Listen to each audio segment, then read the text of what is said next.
제가 대학생들, 대학원생들을 지도하다 보면 일단은 자기가 상대적으로 강점이 있는 부분, 또 자기가 무엇을 좋아하는지에 대해서 개념이 없습니다. 굉장히 희박해요. 그러다 보니까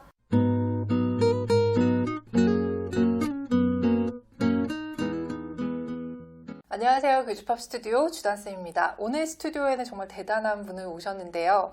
빅데이터 분석 전문 경제학자이자 서울대학교 국제대학원 교수님이신 이수영 교수님 모셨습니다. 안녕하세요, 교수님. 네, 안녕하십니까. 네, 대한민국 학부모님들께 드릴 말씀이 참 많으시다고 제가 들었는데요. 자녀의 미래를 위해서 우리 학부모가 절대 놓치지 말아야 할 것이 있다고 말씀을 하셨어요. 그게 뭘까요? 제가 강조드리고 싶은 점은 부모님들께서 우리 아이들을 교육시키실 때 어디까지 부모님이 신경을 쓰셔야 되는지, 즉 종착지가 어디신지를 꼭 유념을 해주셔야 되는 부분이고요. 이 부분이 한국에서는 주로 대학 입시까지 하시고 손을 놓는 경향이 있으신데 거기가 종착지가 아니시고 아이들이 취업을 할 때까지가 거기가 종착지라는 점을 꼭 명심해 주셨으면 좋겠습니다. 그럼 여기서 살짝 오해하시는 분들이 있으실 것 같은데 그럼 헬리콥터맘이 되라는 말이냐? 이렇게 들으시는 분들이 혹시 있을 것 같아서. 네네.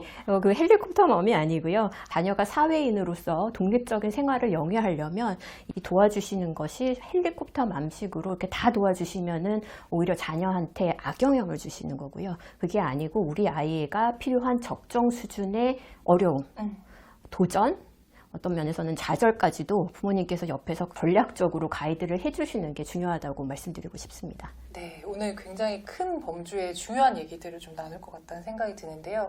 교수님의 이력을 보면 너무 대단한 분이신 거예요. 일단 제가 외우지 못해서 보자면 강남 출신이시고 서울대학교 출신, 행정고시 차석, 스탠퍼드대 박사, 메릴랜드 주립대 교수, 그리고 현재도 서울대학교 국제대학원 교수님. 제가 말씀드리는 이력만 이 정도인데 소위 엘리트 코스를 밟아오신 교수님께서 어떻게 보면은 이제 공부로 성공을 하신 분인데 공부가 전부가 아니다. 취업이다 라고 강조를 하시는 이유가 있으실 것 같아요. 시대가 변한 건가요? 아니면 뭐 어떨까요? 자녀 교육 환경이나 교육 시스템이 많이 바뀐 거는 같은데 크게 보면 거의 같은 맥락인 것 같습니다. 이제 유교적인 문화적 배경상 어떤 직업군을 가지신 부모님이시라도 아이에게 기본적으로 공부를 잘해야 된다, 열심히 해야 된다, 근명성실해야 된다 이런 식으로 교육을 저도 그렇게 받아왔고 대부분 그렇게 잘하는 것 같습니다. 근데 이 공부라는 범위가 한국에서 저도 자랐고 저희 학생들을 지도해 보면 굉장히 협소한 부분에 멈춰 있는 것 같습니다. 근데 모든 것을 어느 분야든 간에 체육이든 예술이든 어느 분야든 간에 그 분야에서 학습을 잘하고 그것을 스스로 구현해내서 자기의 특성, 특기, 장점으로 만들어내야만 그 분야에 성공할 수 있습니다. 체육 특기자 하시는 분들도 그 분야의 전문가는 정말로 똑똑하시거든요. 그러니까 학습 능력이 있어야 돼서 그런 면에서는 공부를 잘하는 게 그의 분야가 다를지언정 분명히 필요한 점은 있고요. 근데 그게 뭐 일반적으로 그 국영수 예를 들면 과거급제 하듯이 잘하는 거는 뭐 아이가 어쩌다 보니 특성이 거기에 잘 맞는 친구들은 뭐 그대로 가시면 되는데 근데 한국 구조상 모든 학생들이 좋은 대학은 TO가 정해져 있지 않습니까? 입학 그 정원이. 그래서 다 들어갈 수가 없습니다. 이게 굉장히 안타까운 점이긴 한데 이제 그러다 보면은 불필요하게 그 아이들 간의 경쟁이나 좋지 않은 환경에 어려운 상황에 놓일 수도 있고 또 스스로 좌절을 하는 경우도 있거든요. 근데 그 한 끗 차이로 원하는 대학에 못 갔다고 하더라도 전혀 문제가 없습니다. 취업에 관련해서 제가 이제 대학 교수다 보니까 이 대학생, 대학원생들, 그러니까 사회인으로서 들어가기 바로 직전 단계의 학생들, 어떤 면에서는 가장 이제 끝단에서 제가 학생들을 보는데 좌절할 필요가 전혀 없습니다. 좌절을 하고 낙심을 하기 때문에 이 친구들이 취업하는데 더 어려움을 겪는 거지. 부모님께서 그 부분은 아이가 좌절을 하더라도 오히려 늦지 않았다. 문제가 없다. 그 다음에 그게 아니라 그걸로 모든 것이 끝나는 지점은 이미 세상이 한참 전에 끝났습니다. 그리고 점점 더 가고 있고요. 지금 또 AI가 도입이 되고 있고 또 한국이 이제 GDP 기준으로 세계 10위입니다.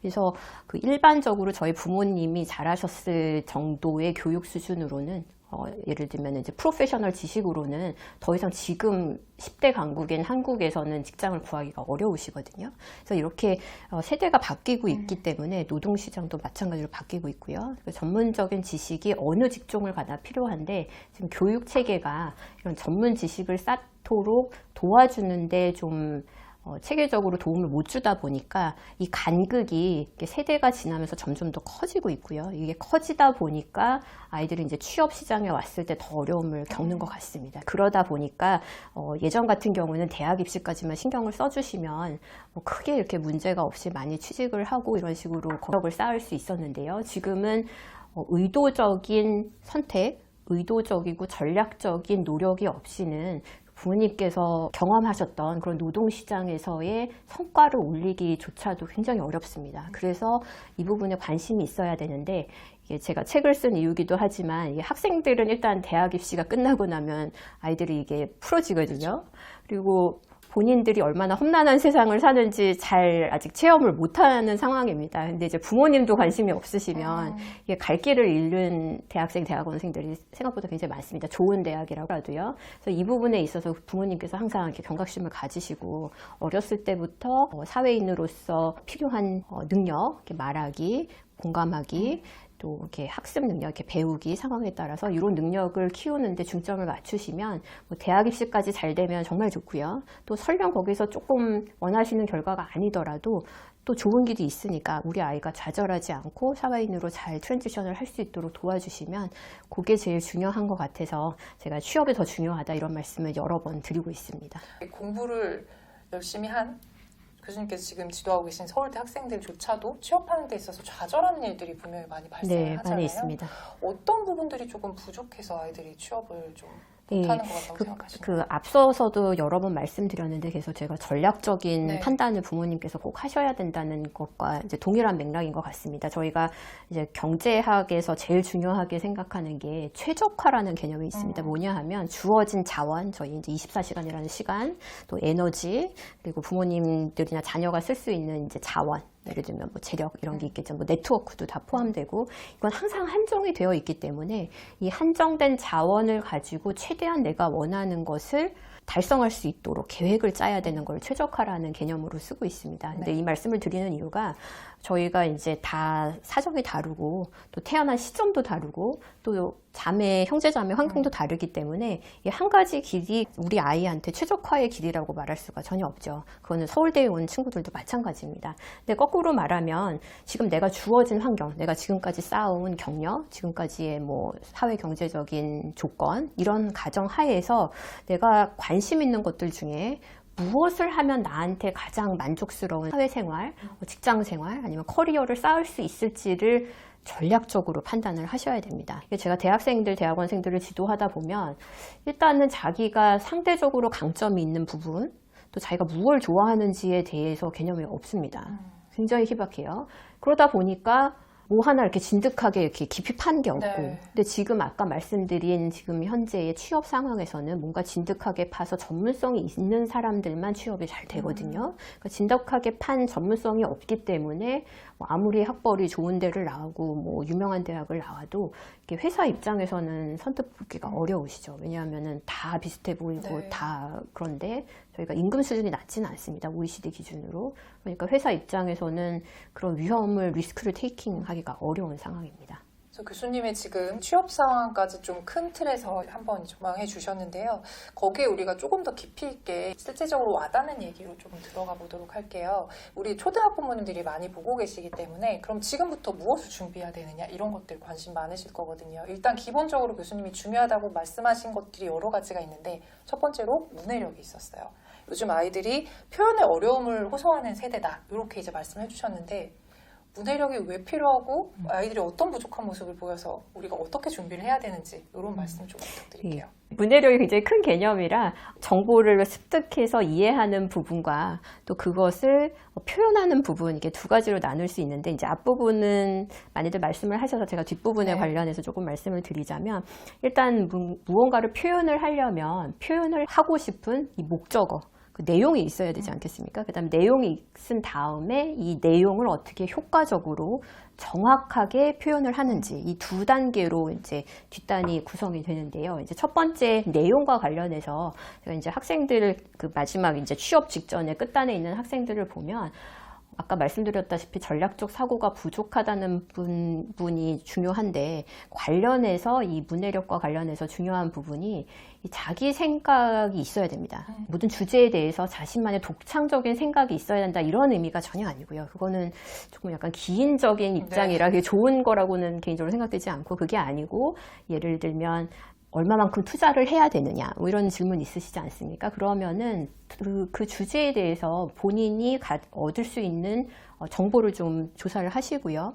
그 정보를 바탕으로 취사 선택을 해야 되는 단계가 있습니다. 그렇지 않으면 A라는 분은 투자를 해야 된다고 그러고 B라는 부분은 투자를 하지 말아야 된다고 그러고, 투자를 하는 경우도 어디에 해야 되는지, 얼마만큼 해야 되는지 다 강론이 다르지 않습니까? 그래서 이거를 자녀들이 본인이 처한 상황에 맞춰서 내용을 구성하고, 지금 이 상황에서는 이렇게 하는 게 좋겠다는 자신의 판단이 들어가야 됩니다. 그게 독창적이라는 의미가 아니라 스스로의 판단이 들어가야 되는데요.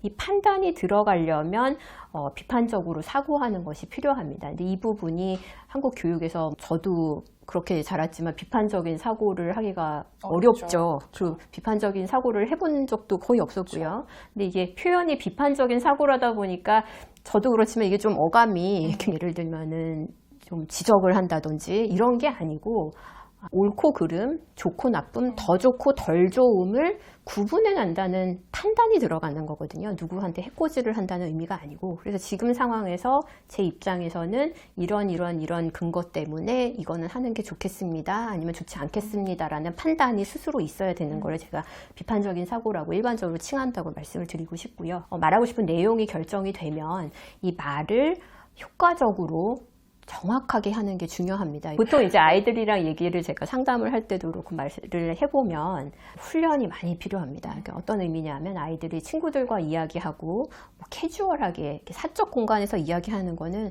대부분 말 잘하죠. 네. 활발하고. 근데 그게 공적인 상황에선 적합하지 않는 말투인 경우가 굉장히 많고요. 그 다음에 이게 사적 공간이다 보면은 서로 아는 게 기본적으로 많지 않습니까? 네. 그래서 주어와 목적어와 동사가 거의 없어도 의미소통이 됩니다. 그렇죠. 그거 알지? 그거? 뭐 이런 식으로. 네. 그게 뭔지 모르겠어요, 네. 저는. 그러니까 예를 들어서 이렇게 지시대명사 같은 거를 자주 쓰면 안 되고, 또 정확하다는 표현은 A라는 표현을 썼을 때 듣고 계신 주 선생님, 그 앉아 계시는 여기 어디언스 분들도 똑같이 A라는 거를 연상할 수 있어야 되거든요. 근데 나는 A라고 말을 했는데 받아들이는 분은 C라고 생각을 한다 하면 그건 화자가 잘못 말하는 겁니다. 근데 이게 말씀을 지금 들으시는 청취자분들은 뭐 저렇게 쉬운 거를 이야기하나 하실 것 같은데, 굉장히 어렵습니다. 훈련을 많이 해야 되고요. 이거는 정말 어렸을 때부터 가르쳐 주시는 게 훨씬 유리하고요. 그러면 또 애들이 똑똑하다는 말을 듣게 돼 있습니다. 말을 잘하기 때문에 똑바로, 정확하게. 그래서 이 부분에 대해서 부모님께서 항상 염두를 해두시면, 설령 성적이 조금 덜 나오더라도 전혀 걱정 안 하셔도 됩니다. 아이들이 사회생활을 어디 가서 말하는 직업이라도 갖게 될 수도 있겠네요. 모든 것은 다 말이 기본이기 때문에 세일즈를 해도 그렇고, 그렇죠. 마케팅을 해도 맞아요. 그렇고, 심지어 교수를 해도 말을 잘해야 됩니다. 맞아요. 아이들이 안 듣거든요. 그래서 모든 것의 기본이 말하기, 글쓰기, 듣기 이런 거기 때문에 제가 책에서도 강조했습니다. 이런 게 어떤 면에서는 비인지적 능력이랑도 많이 관련이 돼 있고요. 이 부분이 본인께서 신경을 써주시면 좋겠고요. 네, 그리고 이제 두 번째, 제가 말하는 김에 이제 국영수를 다 한번 질문 드려볼게요. 지금 국어 측면에서 말씀해 주셨으니까 영어는 어떻게 보면은 대학생, 성인이 돼서도 가장 많이 사교육비를 투자하는 파트이기도 하잖아요. 여기서 우리가 전략적인 선택이 있어야 될 것 같다는 생각이 드는데, 일단 1차적으로 사교육에 첫 발을 내딛는 게 영어 유치원부터 시작을 합니다. 지금 초등어머님들은 살짝 지난 시기긴 하지만 지금 그런 생각하시고, 내가 영어 유치원을 안 보내서 우리 애가 지금 영어를 못하나 이런 생각하시는 분들도 있기 때문에 그거에 대해서 교수님 좀 단호하게 말씀해 주셨으면 좋겠어요. 영어 유치원 꼭 보내야 될까요? 보내십시오. 단 2가지 조건이 만족이 된다면. 네. 첫 번째 조건은 아이가 부담스러워하지 않는 경우. 그러니까 아이가 영어 유치원이라는 상황이 좀 시스템마다 다르지만 이게 굉장히 인텐시브한 곳도 많거든요. 그런데 가서 이렇게 주눅이 들거나 말을 못해서 얘가 굉장히 정신적으로 스트레스를 받거나 이러면 오히려 아이한테 트라우마가 생길 수 있습니다. 절대로 아이를 트라우마 상황에 두시면 안 되거든요. 그래서 아이가 일단은 그 상황이 좀 편안해하고 좀 도전해 보겠다고 아이가 모티베이션이 있는 경우, 두 번째는 당연히 재력. 부모님이 경제적으로 뭐 당연히 뭐 어떤 식으로든 비용을 마련하실 용의도 있으신 분들이 지금 시청자분들 중에 많이 계실 것 같아요. 근데 지금 앞서 말씀드렸다시피 자녀 교육의 목적지, 종착지가 취업이기 때문에 초반에 너무 오버페이스를 하시면 이 뒤까지 가시기가 감당하시기가 어려울 가능성이 있습니다. 그래서 이 부분은 가정 내에서 우리 재력이 어느 정도까지인지 지금 이 상황에서 얼마만큼 투자하는 게 가정 생활을 유지하는 데 좋을 것인지 이 부분에 결단이 되시고 만약에 그게 되시고 아이도 좋아한다면 당연히 보내셔야죠. 네, 그럼에도 불구하고 못 보냈다. 그래도 괜찮은 거잖아요. 괜찮습니다. 네. 네. 듣고 계시는 시청자분께서 약간 혼란스러우실 것 같아요. 두 조건이 만족되면 보내라고 해놓고 안 보내도 괜찮다 이렇게 말씀을 드리니까 혼란스러우실 텐데 제가 그 혼란스러운 게 아니고 왜 이렇게 답을 드리는지 조금 설명을 드릴게요. 저희가 한국에서 영어가 중요하다 막 이러는데 주산생 선생님께서는 왜 영어가 중요하다고 생각하십니까? 일단은 저희 세대 때는 영어만 잘해도 어디서 굶어 죽진 않는다라는 얘기가 있었던 것 같아요. 네, 그래서 뭐 취업이나 여러 부분에서 이제 중요하다고 생각했었던 것 같고 앞으로 또 글로벌 시대이다 보니까 영어를 꼭 해야 되지 않을까. 근데 또 요즘 뭐 챗GPT나 여러 가지들이 또 나오고 기술도 발전을 해서 굳이 영어를 못해도 되지 않을까? 이런 생각이 동시에 드실 것 같거든요. 영어를 어느 정도 하면은 아까 말씀하신 것처럼 어느 정도 할 수 있을까 하는 시대는 예전에 지났습니다. 그래서 우리 아이 세대 때는 그걸로 안 되고요. 네. 실제로 지금 제가 가르치고 있는 국제대학원에서는 한국인이지만 학부를 미국에서 나온 친구들도 굉장히 많이 있습니다. 그리고 정말로 영어가 잘하는 사람이 필요하면 글로벌 기업 같은 경우는 그냥 영어권 국가에서 채용을 하면 되지 굳이 한국에서 뭐 영어 유치원 나와갖고 열심히 공부한 애를 뽑을 이유가 전혀 없습니다. 네. 네네. 그래서 그 1번과 관련돼서는 이제 한국에서 입사 대규모 공채 시험이나 또 대학 입시도 마찬가지지만 이런 시험 베이스로 취업을 할 때는 그 영어라는 컴포넌트가 들어가기 때문에 이제 저도 겪었고 우리 주단선 선생님도 겪었고 우리 부모님들도 많이 겪으셨을 텐데 그때의 기억으로는 뭐 조금 영어를 잘하면 또 해외에서 어떤 이유든 조금 살다 와서 영어를 잘하면 유리한 건 분명히 있었습니다. 근데 지금 전반적으로 영어를 잘한다고 취업이 되는 상황은 아닙니다, 이미. 대신에 영어를 잘해야 되는 이유가 있는데요. 챗GPT 같은 경우도 있지만 여기서 영어를 잘한다는 개념을 부모님께서 조금 각성이라고 해야 될까요? 조금 다른 시각으로 한번 봐주셨으면 좋겠다는 부분이 어떤 거냐 하면 영어 발음이 원어민과 같은 게 영어를 잘하는 게 아닙니다. 그거는 미국에도 많이 있고요. 미국에서 공부를 못하신 분도 원어민처럼 발음을 합니다. 성장 환경이.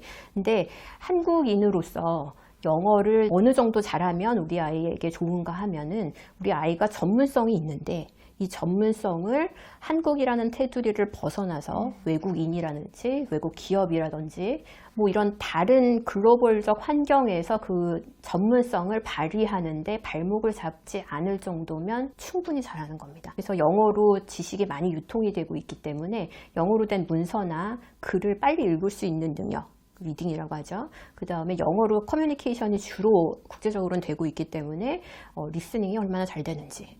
그다음에 마지막으로는 이 말하기와 관련해서 발음이 미국이나 북미권 원어민처럼 유려하지 않은 거는 전혀 장애가 되지 않습니다. 대신에 뭐 악센트가 좀 있더라도 그 해외의 그 원어민들 아니면 미국인이 아닌 다른 외국인도 많이 있지 않습니까? 이분들이 듣기에 알아들을 수 있는 정도의 수준이면 충분합니다. 그게 중요한 거지. 그 내용 알맹이는 하나도 없는데 영어 발음이 원어민과 같다. 그거는 굉장히 이상하죠. 그냥 미국 사람과 아무런 경쟁력이 없지 않습니까? 네. 그래서 그런 의미에서 영어를 잘해야 된다는 목적지가 어딘가. 뭐 시험 점수를 잘 받는 거는 특히 이제 지금 초등학생에 있는 우리 아이들이 취업 시장에 갔을 때는 더 이상 의미가 없고 이미 의미가 별로 없는데 그때 가면 정말로 의미가 없으실 거고요. 근데 대신에 그 본질, 우리 아이가 갖춰야 되는 커리어를 쌓는데 아니면 사회인으로 생활하는데 필요한 영어 수준이 뭔가를 생각을 하시면 영어 발음이 원어민처럼 되는 데는 분명히 영어 유치원이 도움이 됩니다. 뭐 해외에 부모님들께서 뭐 파견을 가신다든지 네. 이런 기회가 있어서 데리고 가시면 제일 좋은데 실질적으로 대한민국에 사시는 뭐 90% 이상의 부모님들은 그런 여건이 만족이 안 되지 않습니까? 근데 그런 거를 보완하는 방법이 영어 유치원인 거는 맞습니다. 근데 그게 아니더라도 아까 말씀드린 것처럼 영어 글 읽기, 리스닝 하기, 말하기는 충분히 달성하는데 어려움이 없습니다. 그리고 어떤 면에서는 영어 유치원을 나온 게 끝이 아니고요. 왜냐하면 저희가 한국식 상황에서 생각을 해보시면 한국어 발음을 유창하게 유치원 때 배우죠. 근데 유치원 때 배운 한국어를 직장 생활에서 쓰지 않지 않습니까? 그 이후까지 많은 노력이 필요한데 거기서 충분히 보완을 하실 수도 있고 더 잘하실 수 있는 부분도 분명히 있습니다. 그래서 부모님께서 너무 이렇게 마음의 짐을 가지실 필요가 없다고 제가 꼭 위로의 말씀을 드리고 싶습니다. 네, 마지막으로 수학 한번 여쭤볼게요. 저는 수학이 중요하다고 생각하지만 이제 대다수의 이제 학생들이나 학부모님들이 수학은 대학 갈 때까지만 중요하다 정도로 생각을 하시는 경우들이 많은데 글로벌한 입장에서 이제 교수님께서 여러 환경, 여러 상황과 학생들을 이제 지도하시다 보면 느끼시는 바가 남다르실 것 같다는 생각이 들거든요. 수학이 네네. 왜 중요한지 저 대신에 좀 말씀해 주세요. 네. 앞서 소개해 주신 것처럼 저는 경제학자입니다. 이게 수학 교육이나 수학자와 아무 상관이 없는데도 불구하고 수학, 조금 정확하게 말씀을 드리려면 산수, 수리에 대한 관심은 필수 불가결입니다. 100%. 어느 전공을 가더라도 우리 아이가 수리적인 감각을 놓치면 안 됩니다. 왜 그 말씀을 드리냐 하면 저희가 어느 분야에 가더라도 심지어 연예인을 하시더라도 수리적 개념에 약하시면 굉장히 일을 많이 하셨는데 모아진 게 하나도 없고 남들 좋은 일을 하시다가 굉장히 어려운 경우를 많이 당하시지 않습니까? 그래서 이게 어느 분야를 가든지 간에 자신의 경제력, 사회적인 그 여건, 자원을 지키는 정도의 판단력을 가져야 되는데요. 어느 분야든 간에 사회인으로 독립적으로 살기 위해서는. 근데 그 기본은 수리력입니다. 그래서 저희가 뭐 삼각함수를 꼭 잘 풀어야 되냐, 인수분해를 잘해야 되냐, 뭐 거기까지는 안 해도 된다고 제가 말씀을 드리고 싶고요. 근데 대신에 제가 중요하게 생각하는 것은 아이가 수포자라는 이 뭐라 그럴까? 낙인을 네. 스스로 찍는 경우가 굉장히 많이 있습니다. 그리고 또 친구들이 난 수포자야 그러니까 또 그냥 덩달아서 나도 수포자야 이런 경우도 있고요. 근데 그게 가볍게 생각하시면 안 됩니다. 부모님들께서. 그래서 뭐 안타깝게도 한국 교육과정이 수학에 있어서 조금 더 현실적으로 필요한 점, 정말로 필요한 능력을 키우는 것보다 많이 이렇게 꼬아서 맞아요. 아이들을 좌절시키는 경우가 있는데 그거는 좀 안타깝게 생각하지만 그거는 뭐 어쩔 수 없는 거고 대신에 그렇더라도 우리 아이가 수학에 대한 관심을 놓치지 않도록 이 부분이 꼭 부모님께서 신경을 써주셔야 되고요. 아이에 따라서 관심사들이 굉장히 다양한 것 같습니다. 제가 학생들 지도할 때도 그렇고 또 책 내면서 부모님들 이렇게 말씀 들어보면 통계 쪽은 제가 강조를 굉장히 하고 싶고요. 왜냐면 확률을 알아야지 저희가 주식 투자도 하고 아니면 경제 상황이 바뀌었을 때 내가 주담대가 어떻게 변하는지 네. 이런 것도 다 기본적으로 수리적인 사고가 없이는 할 수가 없는 일들입니다. 그래서 그런 면에서는 수리적인 관심을 아이가 겁내지 않고 두려워하지 않도록까지는 부모님께서 꼭 관심을 가져달라고 말씀을 드리고 싶고요. 그리고 또 경우에 따라서는 친구들 중에 이렇게 스포츠나 축구 이런 거 좋아하는 친구들도 있거든요. 그러면 이제 승률 게임 같은 게 있지 않습니까? 이게 기본적으로 다 수리 베이스입니다. 그 수학적 사고를 해야 되고, 그러니까 아이가 좋아하는 응용 사례에 맞춰서 수리력을 지도를 해주시면 정말 좋을 것 같습니다.